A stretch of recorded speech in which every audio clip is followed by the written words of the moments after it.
is Locked On Jazz for the 6th of January. The Jazz win their 10th straight road game, the third longest streak in franchise history.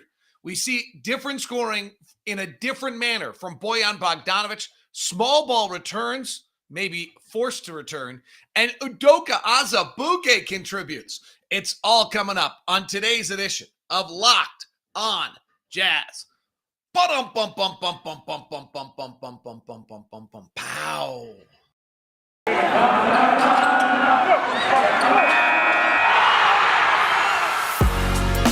You are Locked On Jazz, your daily podcast on the Utah Jazz. Part of the Locked On Podcast Network, your team every day. How are you? I'm David Locke, radio voice of the Utah Jazz, Jazz NBA insider. This is Locked On Jazz, your daily podcast on the Utah Jazz, giving you insight, expertise, geeky numbers, and hopefully making it way better to be a Jazz fan each and every day. Thank you very much for making Locked On Jazz your first listen of every single day. We are free and available for you on all platforms. Big crowd early this morning. Jazz fans fired up. Hello from Keith in Calgary, Jace, Curtis, Shane, Jay, Ian, Blake, Jamie, Michael, Bryce, Paul, Tyler, Andrew, Blake, Matt, and Shane. Bryce did no van this morning. Now, that was the plan, and then I had a few meetings scheduled. Yes, the plan today was to come from the Alta parking lot, take advantage of the powder, but I got a few meetings got scheduled, so no skiing for David today. So you guys will have to tell me about it. Ryan, appreciate you heading up the bus in Big Cottonwood Canyon, being good for the environment. Let me know how it is, and hopefully you're skiing Solitude. So let me know how that is. All right, way to break my heart, right? Way to zap my soul right out of the show by letting me know that many of you are out skiing already. Last night was a really good win.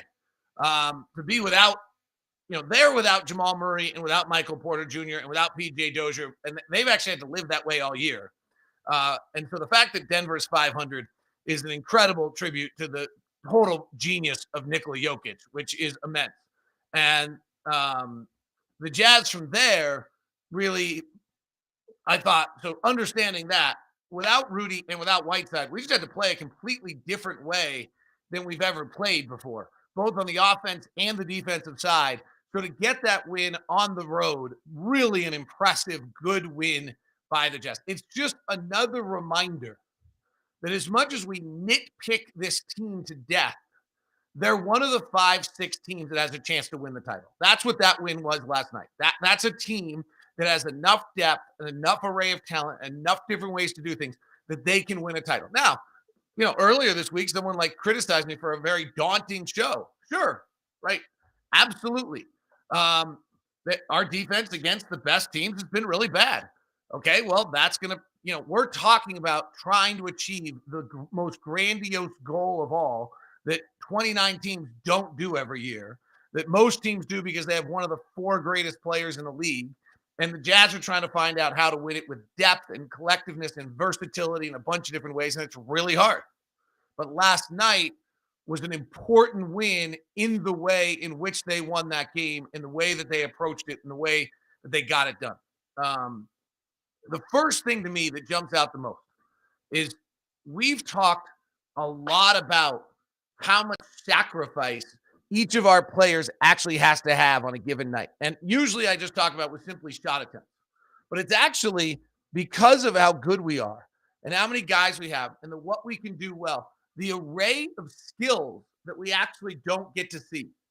So Bojan Bogdanovic, who is predominantly a catch-and-shoot, three-point shooter, gets 25% of his possessions in transition, last night becomes our go-to scorer, playing in the mid-range, playing in the post-up, going to the free throw line 11 times. This guy averages on a given night 3.7 free throw attempts a night. Last night, he's the man. He's aggressive. He goes to the line 13 times. I'm not sure he could do that every single night, but he certainly is part of it. This is a guy whose regular night for us is taking 50% of his shots as threes And last night, Bojan Bogdanovic takes only 6 of 20 shots as threes. He scores 36 points while making 1 3-point shot. He can do that. But for us, with Donovan, with Mike, with Rudy, Bojan Bogdanovic's job is to run out ahead, get there for early transition. As I said, 25% of his possessions are in transition. Be a spot-up player. Be a corner three shooter. Be a high-lifted right side shooter. That's what we ask him to do. And in turn, every night, what we ask Bojan Bogdanovic to do is to give up a great deal of his talent to be able to be the player we need him to be. Right? So he gets about 25% of his stuff on spot ups, about 25% of his stuff on ball handling, and gets it. You know, if you look at, let me check that. I don't think that's right. That wasn't right. That was the Jazz as a whole. Right. So we're not giving him the ball, and he's not a great, frankly, pick and roll player. But last night he actually played with the ball in his hands, and we were forced to do this. And I'll explain why in a second. But if you look at Bojan, he's getting 30% of his stuff in spot up, 25% is stuff in transition, 11% off screens, 5% in pick and roll ball handler, 5% in isolation. Last night, with 7% post up. Last night, we just let him go to work. And so that is a really, that's to me was a sign of here it is. Here's a gap that got opened. And I'll explain what really happened and why that gap was so open. And here's Bojan suddenly going from this narrow focused player to this taking the V and turning it upside down or turning, and suddenly having this array of skills that he showed last night. And that's what he can do on a nightly basis. If he's on a not very good team, he's scoring 24 points a night, and is thought of as this bona fide scorer in the league. And so instead, what Bojan Bogdanovic does for us every night is he becomes a dead-eye shooter, but suddenly when we need that. And what we discovered last night was super important. Because while Denver's defense was not very good, and it was kind of a mess, actually. And there's some, I think we had there was one other piece of that game missing last night I think was important. I'll get to it in just a second. But the fact of the matter was we, against a switching defense, Bojan punished them. Now they're small, Monty Morris, Campazzo, some other guys, but Bojan really, really punished their switching defense last night, which is important to us because that's one of the things that we're going to see a great deal of is that kind of switching, and we didn't have a problem with it last night at all. And I think that's something to be aware of that, we talk so much about Rudy's got to punish him. And often if Rudy's in the game, Rudy does have to punish him. But on the other end of it last night is Bojan found a way to get the matchups he needed to get for the Jazz last night. In the game last night, Bojan, he shoots 6 of 11 on Aaron Gordon. He just beat him up, went 0 for 3. Then switched on to Jokic, he went 3 for 5. Morris, he went 2 for 3. Davion Reed, he went 1 for 2. Rajon Tucker, he scored on, and Will Barton. So an array of different players, took advantage of all of them, and dropped 36. Rudy Gay is the other one last night. Rudy Gay has 18 points, 7 rebounds in 29 minutes. Yesterday on the program, what did we talk about? We talked about how Rudy Gay really, why is he not playing well? And one of the things I said is he's got to figure out what his involvement is and how he's going to be a part of this. Because if you look at Rudy Gay, he's 35 years old, and he's playing. Going into last night, he was playing under 20 minutes for the first time in his entire career. I think he was at 18. He's now up to 20. His shots per game is 7 a game. The lowest it's down from 10 last year. Rudy Gay last year in San Antonio took 10 shots a game. This year he's taking 7. So he's reduced his shot attempts by 30%. He's reduced his minutes played by 15%. He doesn't feel like he's a part of it. This is a guy who was a 20-point-a-game scorer who's averaging the fewest points per 36 minutes he's ever averaged in his life. He's taking 2 or 3 shots less per 36 minutes than he's ever taken his entire life.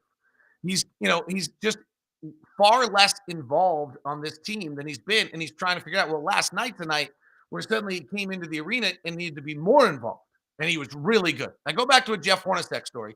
Hornacek talked about the late stage of his career where he used to drive to the arena every night when in his prime. Be like, all right, I got to be good tonight. I got to be good tonight. If I'm not good tonight, we're going to lose. And then late in his career, he would be like, I just drove to the arena because I knew I actually didn't I didn't really impact the outcome of the game. And so, I think that that's a good example of where I think how Rudy Gay's been feeling is that he drives to the arena, and I'm not sure he's entirely sure that he's impacting the outcome of the game. Last night, he went to the arena and the bus to go to the ball arena from the hotel in Denver, and he knew that if he wasn't good, we didn't have a chance last night. And so we saw an engagement level out of Rudy Gay that was very different. We'll talk more about it. I think the small lineup was important. One other factor that I thought really had a massive impact on last night's game, we'll touch on as well. I want to introduce you to a new sponsor. This is a really interesting one for me because they actually were intimately involved in Locked On. They were one of our investors. It's Summit Capital. It's a local investment group out of Utah County, made up of successful business operators, and they invested in Locked On. They're looking for some really interesting opportunities. Owners that are seeking to sell their businesses, entrepreneurs seeking capital to help grow their business, very traditional. Here's an interesting one they're really looking for. You work for a company or know of a company where the owner is beginning to get to the phase out stage, but nope, and there's a great employee or someone in that company who wants to buy the company, but they don't have the money. They're here to provide you the capital for that. It's Summit Capital. They're entrepreneurs themselves. I know David personally, with his family, done a lot of stuff with golf with them. Matt got to know very well, obviously, as investors in Locked On. And they approach investing in that mind of an entrepreneur. They were great for us. They never caused one issue. Unlike private equity or venture capital funds who have artificial time horizons for pushing us, there was none of that. They invest in all types of structures, including both debt and equity. So interesting opportunities with Summit Capital. Owners seeking to help sell businesses, entrepreneurs seeking capital, and then the interesting one, you work for a company, you may be managing it, the owner's getting old, you wish you had the capital to be able to make the next step. Here's where Summit Capital can really help you. You can contact Matt via voice or text at 801-796-2033, 801-796-2033. Go ahead and text him your information. If you want to email instead, it's lockedonjazz@summitcaputah.com. That's lockedonjazz@summitcaputah.com. You can also go to the website, summitcap.com. 801-796-2033. If you have any more questions on that, feel free to email me at dlock09@gmail.com. Today's show is also brought to you by Shopify. Shopify is here for you. The all-in-one commerce platform to start, run, and grow your business. Shopify gives entrepreneurs the resources once reserved for big businesses. So upstarts, startups, established businesses alike can sell everywhere, synchronize online and in-person sales, effortlessly stay informed. Scaling your business is a journey of endless possibility. This podcast has been kind of started as a startup. We've seen what it does. This is your opportunity to say how Shopify use their tools, resources, and make it easy for any business to succeed from down the street to around the globe. Shopify powers millions of businesses, first sale to full scale. So go now to shopify.com/lockedonnba, all lowercase, for the first free 14-day trial. Get full access to Shopify's entire suite of features. Grow your business with shopify.com. Go to shopify.com/lockedonnba. Thanks for making Locked On Jazz your first listen of the day. Locked On Now is your second listen of the day. Great recap of last night's complete NBA action. I'm excited. Danielle Bruce hosted it. You can get it at YouTube on Locked On NBA, or you can listen to it on the Locked On Now podcast. I'm excited to catch up. I actually been following the whole NFL season through our Locked On Now. It's kind of cool. And the NHL season a little bit. It's been super fun. So one thing I thought was huge last night, and I'm not trying to discredit our win, but let's just be no Mike Malone to me was a massive part of last night's game. I really believe that Mike Malone is the soul of the Denver Nuggets. Maybe too much so, frankly. Maybe that's a problem for them. Sometimes I think Quinn Snyder's too much the soul of our team. I think you're better off having Jimmy Butler be the soul of your team a little bit. Or I'm not trying to discredit Mike Budenholzer at all, but I think Giannis is, his energy and effort is the soul of that team. And I think, LeBron is clearly the soul of the Lakers. You're looking across the locker room, you're not going to let him down. And I think Mike Malone is that person for the Nuggets. He really has to have more kind of pump them up, outlandish eruption kind of things that from the outside seem bizarre, but it's clearly how that team works. And I think they've been a bit lifeless on both their last two performances without Mike Malone.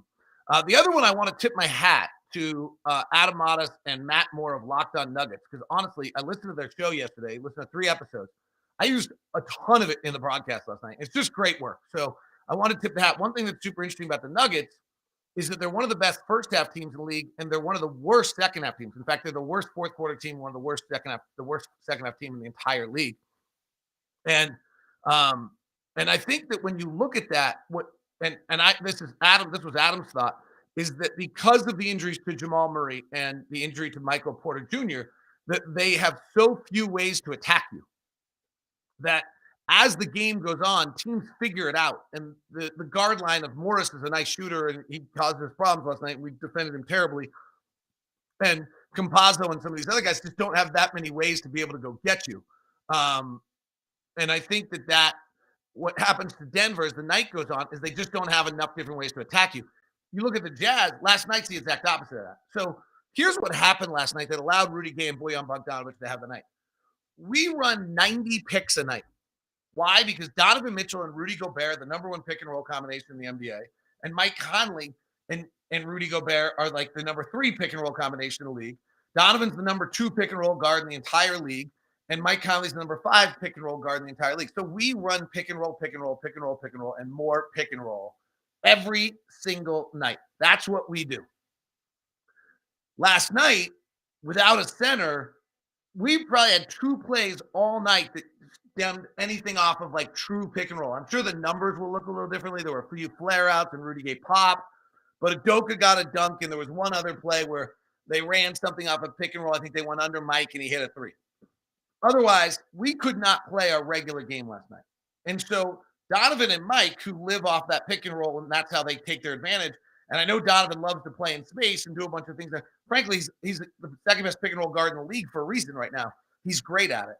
We didn't have that last night. That wasn't an option. And so we had to find a new way to score last night, a new way to go about things. And the hugely important part of that is what is wrong with our small lineup with Rudy Gay at center recently is how bad it was offensively. It was just awful.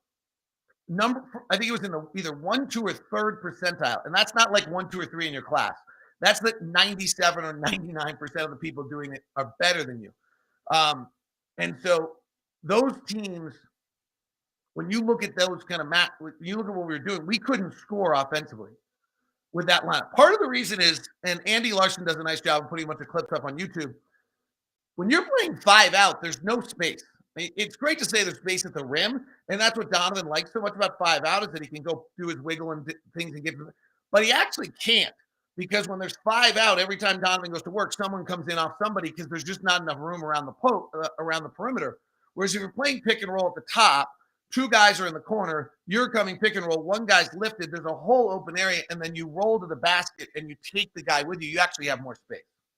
And so Rudy, with last night with the Jazz, began to figure out was how to play in that space.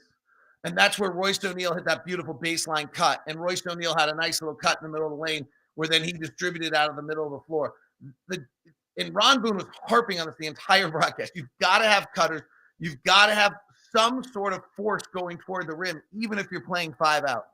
And the Jazz began to figure that out as the night went on. And that's where the offense got better and better and better last night, playing this different style. And then, frankly, Bojan once Bojan goes into the post, now you have 4 shooters and you're back to kind of the same thing, and you actually have some space to play in that realm. And so what happened last night is we really didn't have our regular way to score and play, which is our, trailing pick and roll, high pick and roll, Rudy coming to the baseline, coming up to set the pick. And part of the reason why Donovan and Mike did not have particularly great nights last night.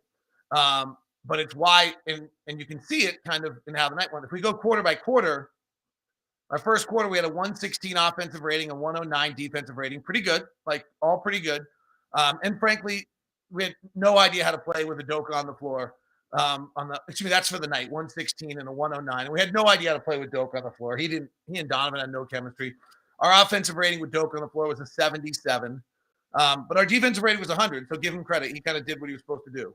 And we'll touch on that in a minute. But so if you go quarter by quarter, we had a 104 offensive rating in the first quarter and a 108 defense. And again, that's largely because we had a 63.6 with Doke. In the second quarter, the Jazz coaching staff pivoted away from what they were going to do. They went to a 124 offensive rating. You began to see us figure it out. And in Rudy Gay's 7 minutes and 33 seconds at center, we had a 138 offensive rating in that. And our defense was great, a 64.7. It was super. In the third quarter, similar story. The offense with Doke was not great. Rudy Gay, when he was on the floor, we had a 133 offensive rating. Then Eric Paschall came in for 3 minutes and 25 seconds because of foul trouble. And we also had a 133, and we had a 129 for the quarter. So boom, boom, another step forward, figuring it out as the night goes on. Denver's not a very good second half team. And then in the fourth quarter, Doak plays a minute 40. We don't score. Rudy Gay plays 10 minutes and 20 seconds, some of it with Eric Paschall. And when Eric Paschall was on the floor, it really didn't work. So when he was just on the floor by himself, it was about a 140 as we scored kind of at will in that stretch. So really a strong kind of progressive night of figuring out how we were going to score differently than what we did in the past. And that's where that's a big win. That's where this is a big win. And it's also the same thing that we're talking about the first takeaway I had for today for you, which is this team has to sacrifice so much. Rudy Gay is sacrificing 7 to 8, 9 minutes, 3 to 4, 5 shots every night. The Bojan Bogdanovic is just a spot-up shooter for us when he's got so many more array of skills to do. Donovan Mitchell is, frankly, is probably the one who gets to do what he does because he's earned it. So what you're seeing on a nightly basis is these guys having to take this huge collection of their game and just reduce it down to 1 or 2 ingredients rather than the whole stew. And so that's what the Jazz, have to do. And last night, a bunch of guys got to play with their whole recipe of ingredients and show what a fabulous mix they are. It was cool to see. All right, Doka, Danuel House signing. Interesting. We'll touch on that. And we'll might fly through some of your thoughts, but the idiocy in our chat room of trolls is high right now, and I'm going to try not to react. Calm, David. Do your meditation before reading the comments. I'm smiling if you're listening on YouTube on that. And we'll talk about Toronto for a quick second as well. Today's show is brought to you by our good friends at betonline.ag. I do not bet, but I love the extra element of it. I'm not allowed to, frankly. I also don't. I can tell you the story of why I don't some other time. Nothing too horrific. It's a game I picked perfectly and lost and was like, okay, I'm done. And it was like 30 years ago, and I can't get over it. But anyway, last night, the over-under literally was stemming on the final shot of the night. The over-under last night went down to the final shot of the entire night, which made it a lot more fun, which is what makes all of this sports gaming so much more fun, is you get involved in it. BetOnline.ag, 25 years plus of trusted online gambling, and that's where we suggest you do your work and have some fun. With the promo code LOCKEDON, you get a 50% welcome bonus. Kansas City Chiefs are a 10.5-point favorite over the Broncos on the 8th on Saturday, and Dallas is a 7.5-point favorite over the Eagles. Little NBA futures. Let's see what our latest on championship. Brooklyn at plus 275. Warriors at plus 325. Bucks are finally up to plus 750 like they should be. Phoenix at plus 850. And we've slid to plus 1,100. That makes us it's almost like they've got it down to 4. Championship futures. Brooklyn's plus 140. Milwaukee's at plus 350. And Miami's at plus 550. Golden State's at plus 165. Phoenix is plus 375. We're at 550. The Lakers are plus 600. They're keeping us. It's really interesting. They are not doubting the Lakers based on their regular season at all. And they're completely not giving us any credit for our regular season at all, which is kind of an interesting way to look at it. By the way, Coach of the Year, J.B. Bickerstaff, Steve Kerr, Billy Donovan are the top 3 candidates. Defensive Player of the Year, Draymond Green, minus 200, Rudy Gobert, plus 275, and nobody else in it. That's probably right. Most Improved Player, Ja Morant, Miles Bridges, running away with it. Rookie of the Year, Evan Mobley, Scotty Barnes. Sixth Man of the Year, Tyler Hero, and Kelly Oubre are the lead candidates. Jalen Brunson's moving up that, but now he's going to start. That is all at betonline.ag. Promo code locked on gets you 50% welcome bonus. All right, few things. Doke last night. It was just incredibly difficult task. Hasn't played, hasn't practiced, no ramp up to know it was coming. And the fact was that he got thrown out there against the starting center, who's the MVP of the league. And we don't win the game last night if Doke doesn't give us 16 minutes. Like, if Doke can't give us 16 minutes last night, the Jazz probably don't win. Eric Paschall's just had the birth of his kid. He's flown in. He doesn't have a lot of time. Rudy Gay plays 29 last night. I'm not sure he has more than that. Doke's 16 minutes were necessary for us to win last night. The Jazz coaching staff did a nice job of putting it out in the middle, letting him body up against Jokic and wearing Jokic down a little bit with his strength and size. And Doke was okay. Like, I didn't have any expectations for him, so I'm not going to judge him a great deal on that. What else was that? There was one other thing I was gonna say in that I'm not sure. One thing everyone's talking about in the chat room, I think, is Quins substitutions, which is really interesting to me. So the claim is that Quins too rigid. I don't think people understand that if you alter your substitution pattern during a game, trying to get it back is almost impossible. The second thing is that most players will tell you that they want to know exactly what their roles are, and our guys know exactly when they're playing every night. And then if you want to get into it, like, our starting lineup has played the most minutes of anyone in the league, and it's plus 16. When you start to try to play around with this and look at our lineups that are best, are almost all of our bench lineups, which would lead me to argue that our substitution patterns are pretty good, right? Like, we've built lineups that we're trying to get to throughout the night to have success. So our starters are plus 16.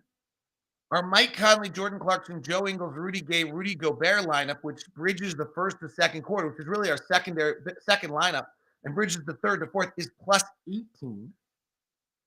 Our Mike Conley, Jordan Clarkson, Joe Ingles, kind of whomever Rudy Gobert lineup is plus 17. Donovan Mitchell, Royce O'Neale, Bojan Bogdanovic, Joe Ingles, Rudy Gobert. So that's your first substitution when Rudy stays in, is plus 13. Our rotations all work. The only one lineup that's not great, that's when Hassan Whiteside and Joe Ingles come in for Rudy Gobert and Mike Conley in the very beginning part of our first substitution. That one's not great. And, that's largely not great because we don't defensive rebound out of that group at all. And so we're a defensive mess. When Bojan and Joe Ingles are with Hassan Whiteside, we allow about 33% of the opponents to get offensive rebounds. I think that there's an ignorance level to this conversation, frankly, on what happens if you change the rotations during a game. If you start to alter and you're saying he's too rigid, well, okay, so Donovan's hot and you run him out for 12 minutes, you've now screwed up every single player on your system in your rotation. So I think it's one of those things that's really neat in a video game and really neat when you're sitting at home, but then the long-term impact of trying to play it out is not going to work. The other thing is I will tell you is I had a neat experience along the way in my career where I got to go to a team's coaches meetings where they were in the off season, where they were doing the rotations, and you had to try to build the rotation. It's incredibly difficult. It's incredibly difficult. Like, to try to figure out, okay, well, you don't want these two guys to play together. You don't want this. We want Mike and Rudy together at all times. That's work. So now figure out how you're building our rotation. And the minute you start to screw around with this, you suddenly don't have Mike and Rudy on the floor together. So for the momentary gain of one player doing something, you want to change something, then you end up, Mike and Rudy on the floor together are plus 15.3 in the 98th percentile offensively and the 86th percentile defensively, and overall are in the 98th percentile. Like, we want Mike and Rudy on the floor together. That's what we do. Toronto, Steve Kerr had an interesting comment when they were going to Toronto. And they just won a really good game in Boston. And he said, we're playing with house money. We got a free swing. Um, and I feel like we've got a free swing here now. I really feel like the Utah Jazz, this is the irrelevant game of the road trip. This is the game of the road trip. We can go beat Indiana. You can go beat Detroit on the final day of the trip and come back 4-1 before a really tough one with Cleveland and then 3 days off. That's pretty awesome. So, I look back what the Warriors did where they rested Steph and Draymond and Andrew Wiggins and a bunch of guys and several other players, Andre Iguodala and Otto Porter and Jordan Poole, and didn't even send them to Toronto. Also with the threat of what happens if you test positive. I would suggest that when the Jazz fly from Denver to Toronto, that if Rudy Gobert's not feeling well, he doesn't go. And if Donovan Mitchell's back is hurting him, he shouldn't go. And Mike Conley needs a rest day, he shouldn't go.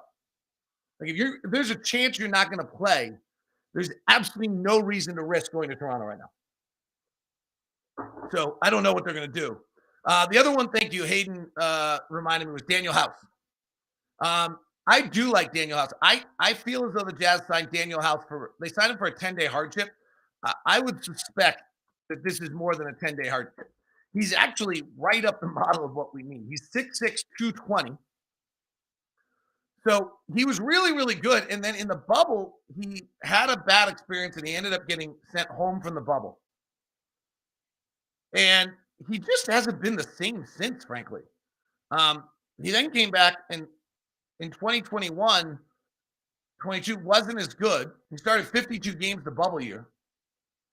He wasn't quite as good. Now, James Harden wasn't on that team. He wasn't playing off Harden. And then this year, he actually was just bad.